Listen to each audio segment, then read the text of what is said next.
next, let's look at compression and expansion, right? So this is originally a force that's most predominantly found in Shanxi Dai family Xinyi, right? Where they do this and they come up again. I'm not going to go into detail here.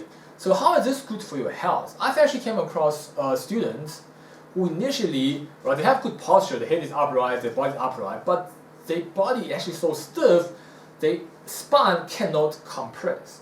Right? When I ask them to, for example, to do the compression, what they end up doing is this. So the leg bend, but the spine is stiff and straight.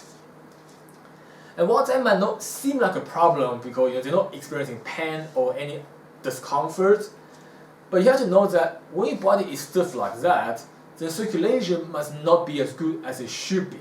And if a condition like this remains as the person gets older, then those stiff parts will have less and less blood circulation, which is why older people, right, if you touch their back, lower back in particular, it's kind of often it feels cold. And when a certain part of the body feels cold than other part of the body, it's most likely suggests that there's not enough blood circulation going through it. It's just like in winter, your hand and feet get cold first because those are the end of your body, and therefore it's harder for blood to reach the end of your body. So under the same kind of concept, when people get older, their back, especially lower back, get cold, is because that blood circulation is not going there as much as it should be.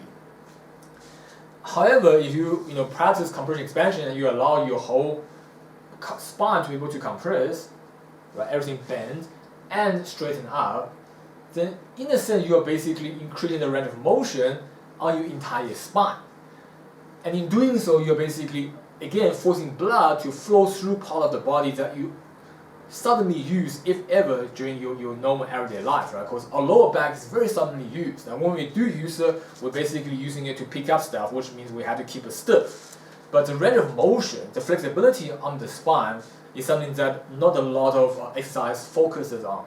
I know that probably they do that in yoga and maybe some other particular stretching exercise, but in general stuff, if you go to gym and stuff, I believe that you don't actually have a lot of emphasis on compressing and expanding the spine. So that's one of the, again, more unique benefits of internal martial arts. And when you are doing that, not only do you help increasing the blood flow through the spine, you also then stimulating all the nerves and neurons that you find on the spine, which is connected to your entire body. Which is why I've also come across students, again, this isn't a research because I haven't seen enough example to know that this is the truth. But I have come across students who, once their back is cold for a long period of time, it also becomes kind of numb. Like when you touch it, they don't actually feel the same kind of sensation, and that could suggest that the nerves are also not as sensitive because there's not enough blood going through them for a long period of time. And in comparison, expanding your spine, you're basically able to improve that condition. I wouldn't say you can fix it completely or go back to when you were younger, but if you currently do this, your spine will tend to lose its functionality a lot slower than people who actually go to an older age without moving their spine at all. And ideally, we want to keep our nerves as sensitive as possible because they directly contribute to our control of the body, right? If your nerves are numb, you're going to lose body control, right? For example, when someone's got a severe spine injury, then chances are he's going to lose functionality on certain part of the body, with the ability to walk, the ability to use their arms, or whatever, depending on the position that they injured their spine, right? What this shows is that the nerve on the spine is connected throughout the entire body, right? If something happens on the spine, it will affect certain part of the body's functionality. Now, obviously, internal style is not going to be able to fix that kind of injury, but basically, if you are able to keep your spine flexible and in turn keep the nerve stimulated, right? Because one of the ways a nerve will lose its sensitivity is by not being stimulated and not having enough blood that flows through it. But if you constantly compress and expand your spine, you're increasing the blood flow and you're also stimulating the nerves.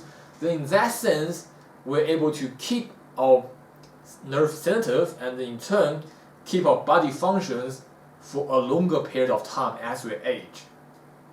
Okay, next let's look at rotational force, right? Rotational force is basically when you rotate every joint, like when you pull, push, or do that kind of things. In each one, like these kind of things. So again, these are all designed for combat purpose, but if you're looking from a health perspective, they also increases the range of motion, right? So compression expansion mainly focuses on the spine, but rotation focuses on every joint on the body.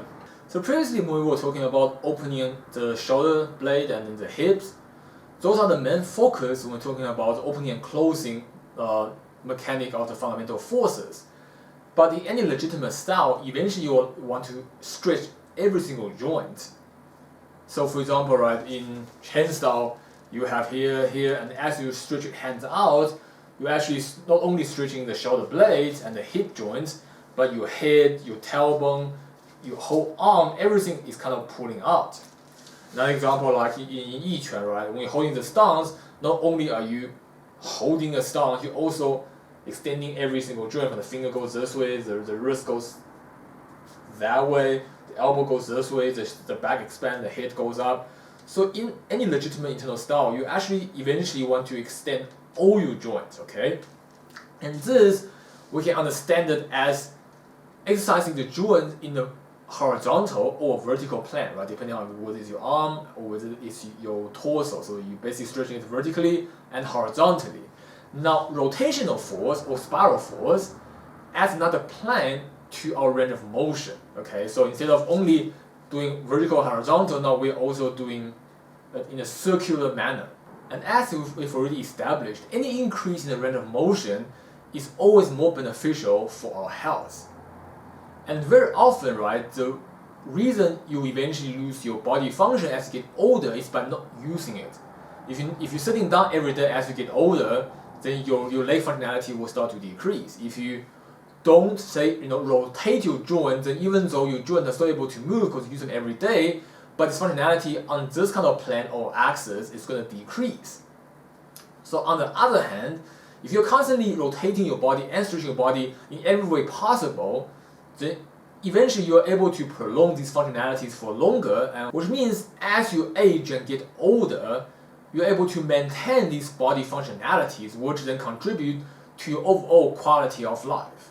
So let's just quickly give an example, right? Let's take from chain style. I don't really do chain style, but I just think this is an easier example to see, right? From the basic circle that you can also see from 懒扎衣 in the form, right? So as you come back here, then the whole forearm and elbow is being rotated. So this kind of motion. And then from here, your whole waist, then this part of the hip, the spine, the shoulder blade, all get rotated and stretched. And then as you extend this outwards, and the back hip extends, the whole back spine curves back. So as you can see that through this motion, you are rotating almost every part of the body, and this kind of comprehensive way of using every joint is quite unique to internal martial art. Like in Tongbei, when you do circular hand, the whole spine pulls. And in doing these kind of exercises, or in each area, when you do rotation is here, then your whole body is involved. So if you do these exercises all the time, you're basically forcing your entire body to engage in motion. Again, I'm not saying that absolutely there are no other exercises out there that offer the same benefit, but from the ones that I've seen, they don't offer the same kind of comprehensive joint exercise as internal style does. And of course, by doing these exercises daily, you're not only making sure that the range of motion on your joints stay good, but you're also strengthening these joints and ligament and tendon and some of the muscles that are making these movements happen. As you train them, it's almost like taking loose ropes and you try to tie them together in a spiral way so that your whole body will function together, right? So not only does it help with keeping the joints active, it will also increase your overall body coordination, which is also beneficial for your health, right? Another common issue as people get older is that they lose their body coordination. And when they do that, then they're more likely to trip, fall, or result in other injuries. But by specifically complicated design of motion, you're basically training the whole body to work together in a particular way. So not only does it train the body, it also trains the brain to exert this control over the body with precision. And if you're able to do this all the time, then you are less likely to trip or have other physical injuries as you get older, because you're in a better control of every tiny little chain of motion on your body. And lastly, let's look at relaxed thinking force. Right? Relaxed thinking force is less of a mechanic, more of a quality of motion. I've talked about this in my past videos as well as in the magic of Song. In a nutshell, basically, you already have your skeletal joint extended, and on top of that, you relax as much muscles as you can in order to find your own body's dead weight and use that into every motion that you practice. Again, that is from a combat perspective. And from a health perspective, basically, if you are able to hold out your body, do movements, but at the same time not tensing every muscle you have, and are able to relax the muscle that you don't absolutely need, then you are basically improving the chance your blood can circulate. Okay, because blood is almost like water or liquid going through pipes. If you are tense, you're crushing those pipes and limiting the amount of blood that can flow through your body. Which is why if you tense up really hard, eventually your hand or wherever you're tensing will start to feel numb. It's because you're cutting off the blood flow. So if you're able to do exercises very relaxed and slow and having all the joints extended while relaxing all the muscles, then you are not hindering your own blood flow, right? So this isn't exactly a benefit per se, but a habit to avoid potential harm. If you do Tai Chi and you're always tense, then even though you are still exercising, but you're actually cutting off your blood flow, which is not that healthy, right? In that case, if you're able to sit down and relax, compared to standing up doing exercise but tense, you might actually get more benefit from just sitting down and relax and just let the blood flow properly. Now obviously that's not saying that sitting down and not moving is healthier than doing exercises. Right? All I'm saying here is that if you're doing Tai Chi and you are tensed, then in terms of circulation, you probably are going to hinder it further than if you just sit down and relax, right? But obviously, if you stand up and you move, even though if you're tense, you are still getting other benefits of moving compared to sitting down. So overall, you probably are still getting more benefits in comparison. But just when it comes to this one particular benefit, which is blood circulation, you're standing up and you tense as you're doing it, especially when it's a slow motion, you are actually doing more harm to your circulation than if you just sit down or lie down and relax your body, because in that way at least the body is able to circulate its blood freely without any hindrance. So obviously when doing various fast exercises, then it's very hard not to tense, which is fun because when you're doing fast-paced exercises, your heartbeat goes faster, your blood flow actually increases, so that kind of counterbalances the tension you get in your body. But when doing slow exercise, this becomes a bigger problem, right? If you do slow exercises and you are tense, then it's actually bad for your blood flow because your heart isn't pumping faster to increase the blood flow to counteract the tension, which is why it's more important to relax when you're slow than relax when you're fast. So which is why even though relaxed thinking force is designed so that you actually can do heavier strikes, right? Instead of trying to strike down like this, it will be like that. It's designed to have more power. But coincidentally, if you are able to do these movements slow and relaxed, you're able to further improve your blood circulation through your whole body. And that basically brings some kind of health benefit to the body.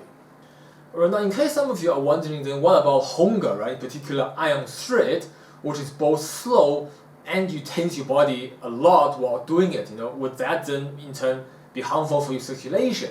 The answer is no, because iron thread works on a very different principle to internal martial art.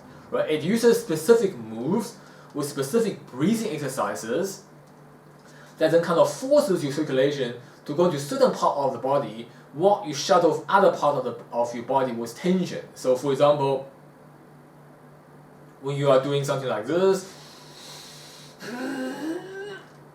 then you are in effect pushing the qi or blood circulation into your hands. Or like when you have here, then you are doing specific exercises to rise the qi up by making certain sound You know, for example, when it's a ha sound, it goes up to your head. When it's like a sound, it then drops down into your lower abdomen.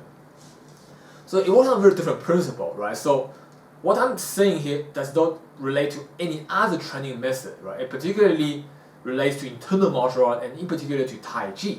If you're doing Tai Chi, which is slow, and you tense up your body while doing it, then you're hindering your circulation. Because in Tai Chi, the circulation meant to happen naturally. You're not supposed to use your breathing or certain sound or motion to control where the flow goes, right? It's not channeling your blood flow to a certain part of the body. Rather, you want to relax and let the body circulation take its own form.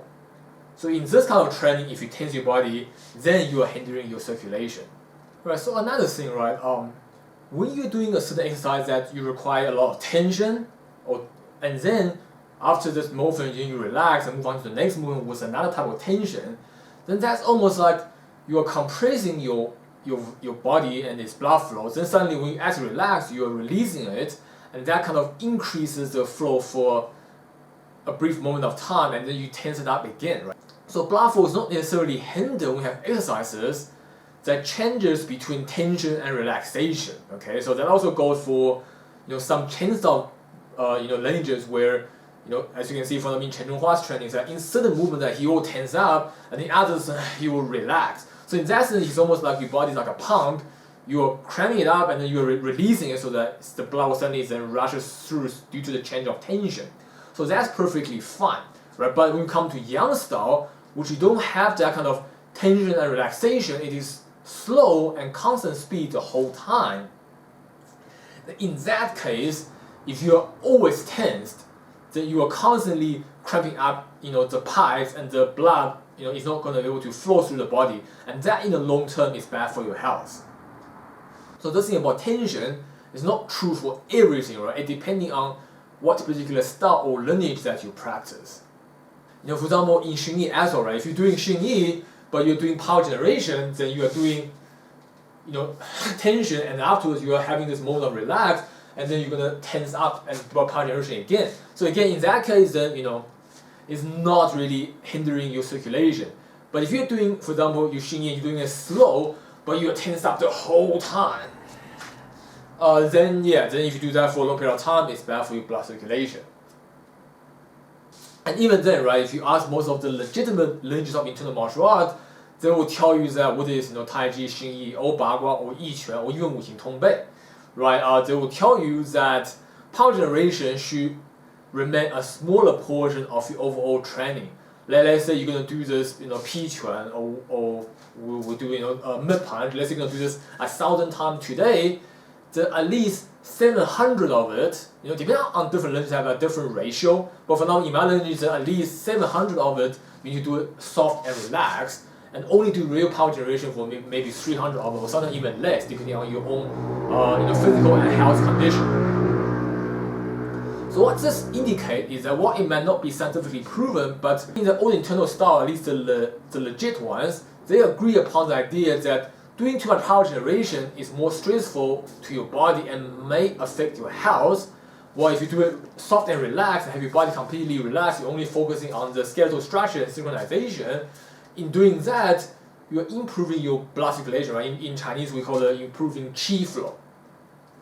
Whereas if you do too much tense power generation, then if you do a lot of it, obviously if you do a small amount, it's okay. But if you do too many of that, then in the long run, it can still harm your health and affect your overall body circulation. And also, right, being able to relax your muscles is also a good thing, especially in the modern day stressful lifestyle, right? Especially at work, during the day you are always stressed out, both mentally and physically. And if you keep this up for a long period of time, especially for years and years, then that will leave a lot of stress into your muscles, which could then potentially cause all kind of health problems, right?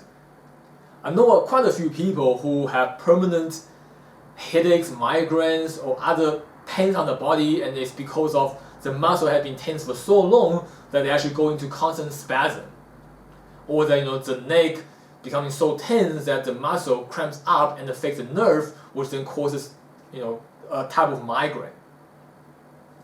So in that case, then being able to do exercise that allow you to relax your body, in a long time, if you do this for a long period of time, it will counter the effect of being tense. Obviously, this will not work if you spend 9 to 5 tensing, and every week you spend 1 day, 2 hours during that time to relax. That's not enough. But if you constantly are trying to relax your body while exercising every day after work, then it will eventually counter the effect of being tense during your day work life, and that will then prevent a lot of the health issues that you might encounter if you just keep tense all the time. And of course, Tai Chi or internal martial art are not only exercises that allow you to relax. There are other exercises out there that does this as well. However, internal style are quite proficient at helping you to relax, right? One of the main reasons is because you're doing everything so slow, particularly Tai Chi. But obviously, even when you're doing Xing Yi, from the people that I've met, they were required to train slow before they're able to do fast. And every day, they don't just come up and start power generation. They also need to do them slow for a certain amount of time first before they go into power generation. So the good thing about doing anything slow is that you have more time to check yourself and see if you're relaxed. If you do anything fast, if you go to the gym, you run on the treadmill, or you do some other exercise, aerobic or whatever. Again, I'm not saying any of those are bad, right? But we're just looking at the one particular area of health benefit, which is relaxing of the muscles. Then if you're doing anything fast, it's harder to relax. First of all, when you do things fast, you have to have muscle tension to increase that speed. But also, you don't really have a lot of focus on relaxing your body, which means your default habit takes over, right? So whatever habit you form during your day, your 9 to 5 job, is going to get carried over to exercise. You don't really have the mental capacity to work against your everyday habit. But when you're actually doing something slow, right, all of a sudden you have more time for your mind and your focus to see what you are doing. And when it takes, instead of doing this like this, which then is very fast and you can't really think what's actually happening between this motion, but you take your time, right? You move your body very slow and bit by bit, so you have a lot more time to see, is my arm here relaxed, is my shoulder extended, is my head pointing up. You have more time to then check. And if you do this non-stop for, say, a regular Tai Chi form lasts maybe half an hour, you have way more time to see if you're relaxed and realize that you are not relaxed, and then have the time to remedy that, right? Which is why, in terms of relaxing all the muscles on the body, the internal martial arts are probably more proficient than a lot of other exercises out there. But again, right, I'm going to stress this only for this one particular area, which is to relax the muscle. Other exercises have other benefits that Tai Chi or internal martial art might not have. And in case you're wondering, why I'm not talking about any of the Qi benefit of internal martial art, right? Isn't internal martial art all about training the Qi and using the Qi to make yourself healthier? Well, if you haven't been following this channel, then you might not know that I don't really buy into the traditional mentality of Qi. I already have videos explaining my understanding and definition of Qi, which is basically a measurement of how well your blood circulates. So if you're interested, you can check out that video for this particular definition. But in general, I don't really buy into the mythical Qi benefit, and I try not to promote it. Which is why in this video we're looking at actual physical benefits that can be seen based on body mechanic and anatomy that can bring us health benefit, and not something that is mystical and only can be experienced from a first person perspective but cannot be measured from a third person perspective. My channel is trying to make Chinese martial arts smart and scientific, not trying to make it more mystical. And if you are thinking, but when I do Tai Chi, I do feel the Qi and it makes me feel so much better, well, then please refer to my previous video on the same episode, right, part 2, where I talk about how confirmation bias and perception bias can actually be the real cause of you experiencing the benefit of Qi rather than actual physical health benefits. But of course, having better circulation is also good for your body. So if you believe in Qi as an experience of blood circulation, then yes, it does help your body. But if you believe that channeling Qi or receiving energy from the universe is going to help your health to be better, then I don't think that is correct. And it certainly cannot be proven by any scientific means. And if you ask me, then that's most likely more of a placebo effect that is affecting your mind, which in turn affecting your body, rather than actually having some kind of energy that come from the universe and goes into your body and make you healthier. I don't believe that is true at all. And lastly, I'd just like to add that a lot of people that do Tai Chi in China, particularly, they end up injuring their knee, and that is usually because of them standing too low. Again, if you're doing a fast martial arts and you have a lower stance, it's okay because the whole form takes less than a minute or at the max 1.5 minutes.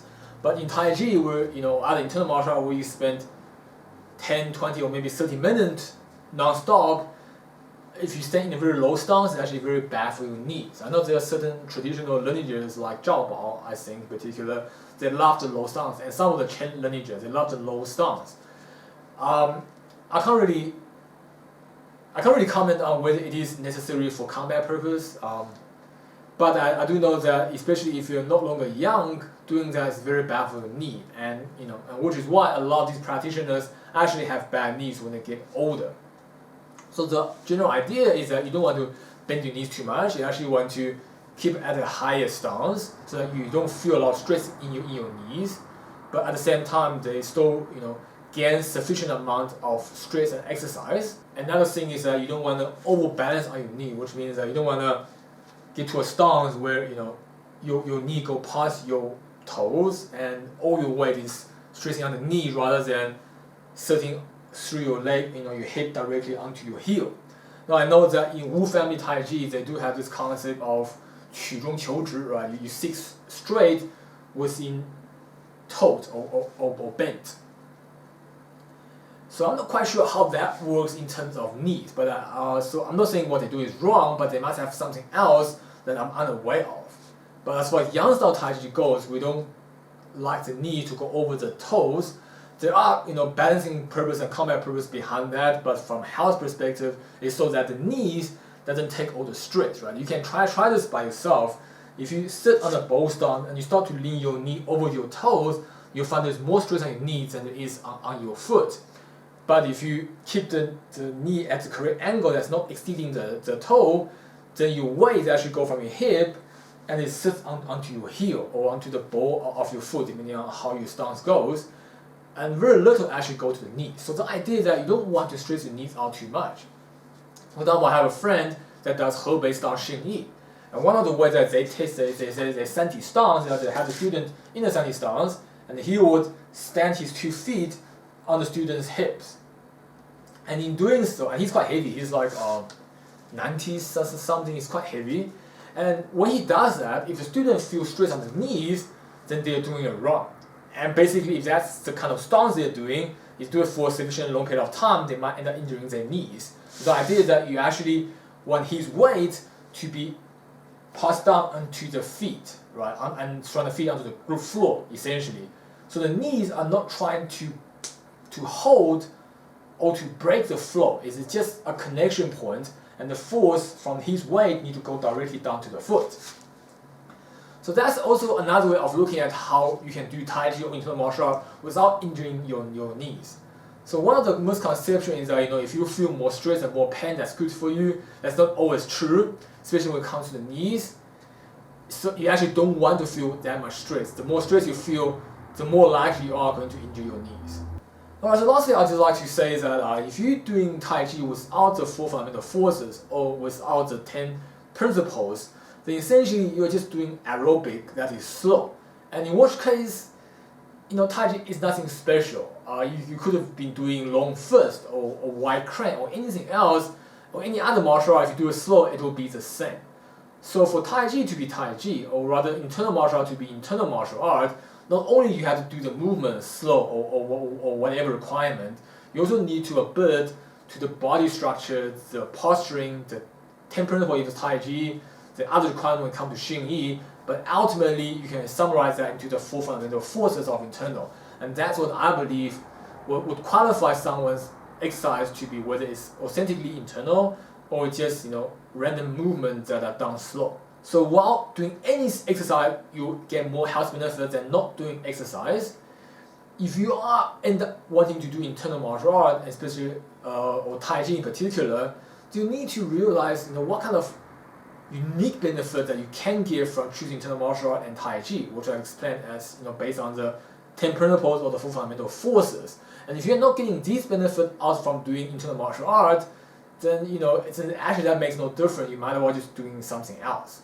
Alright, so I hope this episode has made sense to you. If you've got any comment, questions, constructive suggestions, please leave them in the comment below and I'll definitely get back to you.